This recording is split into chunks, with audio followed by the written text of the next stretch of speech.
우리 가끔 불행 배틀 해가지고 내가 더 많이 불행해 라고 하면서 자기가 그때 받았던 충격을 이야기한다거나 내가 저 사람보다 더 슬프지는 않을 텐데 내가 이걸 얘기할 수 없다.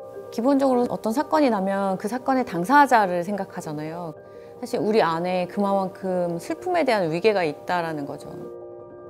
근데 그렇게 생각해보니까 내 주변에 있는 사람들한테도 나는 한 번도 이 질문을 해본 적이 없구나라는 생각이 들었던 것 같아요. 배가 침몰하는 과정을 우리 모두 바라보고 있었고 그래서 당신은 어땠어요? 라고 물어보고 싶었어요. 알 수 없는 원인으로 여객선이 기울고 있다, 침몰하고 있다라는 신고가 들어왔습니다. 침몰 여객선에는 모두 471명이 타고 있었습니다. 그 장면을 보고 그 이후에 벌어졌던 일련의 사건들이 KBS 보도국장이 회식 자리에서 세월호 참사를 교통사고와 비교하는 발언을 했다며 실종자 수중 수색 작업을 중단했습니다. 오늘 오후에 법원이 사상 최초로 청와대 앞 200m, 청운동 주민센터까지 대규모 집회와 행진을 허용했습니다.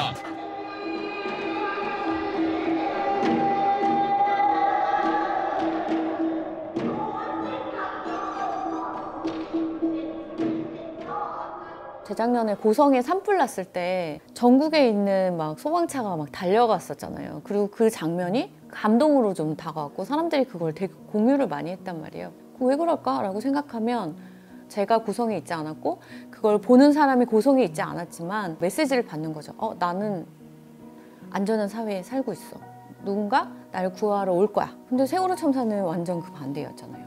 배가 침몰하는 과정을 우리 모두 바라보고 있었고 네가 이 배 안에 있어도 아무도 구하러 오지 않을 거야 라는 메시지를 준 거죠.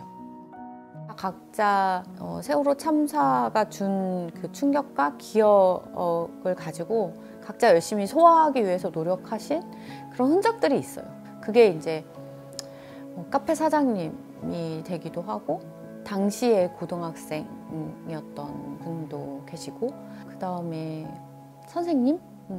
그 교실을 못 들어가겠더라고요. 그리고 인천항에서 출발하는 배들의 백고동 소리가 들리거든요. 저희 학교에 가만히 이렇게 있다 보면은.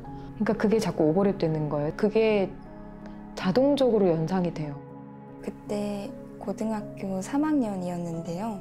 우리도 몇 년 전에 수학여행 갔다 왔는데 제주도로 갔다 왔는데 배도 탔는데 어떤 분은 그날의 날씨까지 기억하시는 거예요. 그날 유난히 좀 쌀쌀했었는데 자기는 되게 따뜻한 방 안에서 이불을 덮고 그걸 보고 있더래요. 그 순간 너무 미안하다라는 생각이 들었다는 거예요. 왜냐면 바다고 물이니까 얼마나 추울까라는 생각 때문에 그게 계속 기억에 남았다고 자기 누나 얘기를 해주시는 거예요. 그 사건 이후에 꿈을 꾸면 방 안에 물이 차는 꿈을 계속 꾸셨다는 거예요. 우리 누나가 조금 예민해서 그런 것 같아요. 근데 제가 그때 했던 얘기가 누나가 예민해서 그런 게 아니다.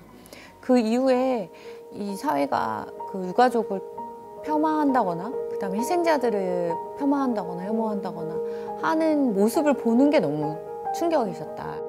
각자가 다 고유하다, 이 고통이라는 게. 정말 지난주에 뭘 했는지 잘 기억이 안 나는데 이렇게까지 뭔가를 기억한다라는 거는 이건 트라우마의 어떤 증거구나라는 생각을 하게 된 거죠.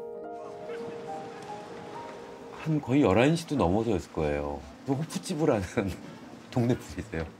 근데 그분이 갑자기 전화를 하더니만 박 사장 그러면서 밤인데 미안해요 그러면서 얘기하는 게 이따가 유가족들이 새벽이 되면 글리 갈 텐데 그때 뜨거운 물하고 라면 같은 걸 좀 준비해 줄 수가 있겠냐는 거예요. 그곳으로 갈 테니까 뜨거운 물을 준비해 달라는 연락을 받으면 정말 기분이 어떨 것 같아요. 그 기분이 세상에서 가장 중요한 사람들이 하늘에서 떨어지는 기분이에요.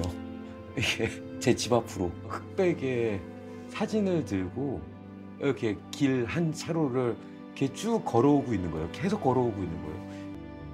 그분들이 고개를 숙이고 그렇게 오시는 분들의 얼굴을 정말 못 보겠는 거예요. 이거는 분명히 징계를 받겠구나. 그런 생각이 있었죠. 그리고 해지게 될 수도 있다라는 그런 얘기들도 있어서 그래서 우리 교사들은 교실에서 학생들의 눈을 똑바로 쳐다볼 수가 없었습니다. 진실과 정의를 가르치고 모범을 보여야 하는 교사로서의 양심 때문입니다. 제 아이가 있는데 그 아이가 초등학교 1학년인가 2학년이었어요. 근데 그 친구도 다 기억하더라고요. 심지어 방 안에 되게 리본 같은 것도 그려놓고 1년 정도 후에 저한테 그렇게 물어본 적 있어요. 엄마 왜 아무도 안 구했어? 라고. 근데 사실 그걸 답할 수 있나요, 우리가? 그러면 이제 한번 모셔보도록 할까요, 여러분? 좋죠, 여러분? 네. 우리 윤민이는 여기 앉아 계신 분들도 그런 성격이 되게 많을 거예요. 너무 얌전한 아이였어요. 성실하게 선생님 말씀 잘 듣고 그런 아이. 성실하고 좀 모범생과긴 한데 전혀 이렇게 눈에 띄는 아이는 아니었거든요. 그 책을 지금 5번째 다시 읽고 있어요, 빌려서. 근데 그 책을 읽고 엄청 울어요. 한 1시간? 엄청 또 울어요. 그리고 또 자요. 또 일어나 또 읽고 자고. 단원고에서 이전한 기억 교실이 있었거든요. 거기서 봉사활동을 상시 모집하거든요. 가보고 싶은 마음이 들었고 봉사활동 갔던 것이 제 진로를 선택하는 데에도 영향을 주었던 것 같아요. 저는 기록학을 공부하는 사람으로서 기록은 기억을 하는데 굉장히 중요한 수단이라고 생각하거든요. 그래서 이런 비극들이 앞으로 일어나지 않도록 하기 위해서 제 몫의 기여를 할 수 있었으면 좋겠어요, 앞으로. 목격자도 당사자가 될 수 있고 자기 경험을 이야기할 필요가 있다. 그렇지 않으면 이게 유가족의 만의 일이고 유가족만 이 사건 때문에 힘들다라고 하는 순간 그분들을 슬픔 안에 가둬버리는 거예요. 이 피해자 프레임인 거죠, 명확하게. 아, 저 사람과 나는 달라. 나는 안전해, 심지어. 이렇게 생각을 하는 거예요. 그 다음에 어느 순간 혐오로 넘어갈 수 있는 거죠. 그건 정말 한순간이라고 저는 생각해요. 근데 유가족분들도 그렇고 뭘 하면 될까요? 라고 얘기하면 노란 리본을 달고 다니세요. 이렇게 얘기하세요, 진짜. 다들 이렇게 보시고 나면 이제 노란 리본을 다시 달아야 되겠다고 그동안 이제 많이 낡고 혹은 잊어버리고 어느 순간 이렇게 했는데 다시 이제 주문했다. 그 힘이 주는 에너지가 되게 큰 것 같아요. 너 그날을 기억하는 너 아직도 있구나. 나처럼 그날을 기억하고 있구나. 반갑네. 그런 게 저는 되게 중요하다고 생각해요, 우리.